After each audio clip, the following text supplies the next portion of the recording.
আপনি দেখি ছাতা উড়াই নিলেন। জি অবশ্যই, এগুলো হচ্ছে এখন নন সিজন বাজার, এই কারণে এগুলোর একটু এখন প্রাইস কম আছে।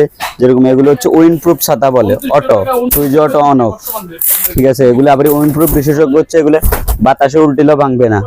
এগুলো এমন একটা বিশেষজ্ঞ আছে যেগুলো ভাঙলে আবার বাতাসে উল্টেবে কিন্তু ভাঙবে না, আবার সুইচ টিপ দিবেন জায়গায় চলে আসবে। এগুলো হচ্ছে এখন নন সিজন থাকার কারণে এগুলো প্রাইস এখন সিজন বাজার থেকে অনেক কম আছে তুলনামূলক। বৃষ্টি বাদলের দিন তো অটোমেটিক দাম বেশি দিন ওখানে ঘন্টায় বাড়ে। ওইগুলো বিভিন্ন রেঞ্জের ছাতা আছে, যেরকম এই যে এটা একটা আছে এখন 280 টাকা, এটা সিজন বাজারে যাবে সর্বনিম্ন 330 টাকা যাবে, এখন 50 টাকা দিচ্ছেন আপনারা? এখন দিচ্ছে 280 টাকা পাইকারি হোলসেল যেটা আর কি BMW।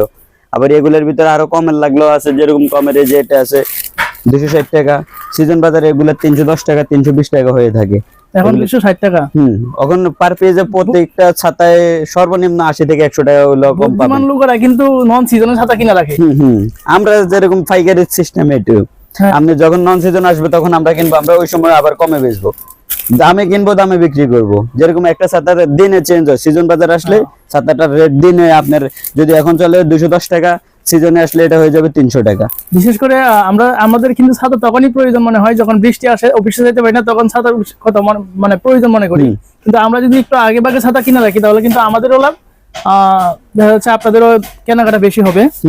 এটা হচ্ছে আপনার হচ্ছে যদি প্রয়োজন ছাড়া একটা জিনিস নেন তাহলে ওই জিনিসের দাম ওই সময় কম থাকবে, প্রয়োজনের জিনিস যে সময় যে জিনিস লাগবে ওই সময় দাম বেশি থাকবে। শীতকালের প্রোডাক্ট কিন্তু এখন দাম বেড়ে যাবে।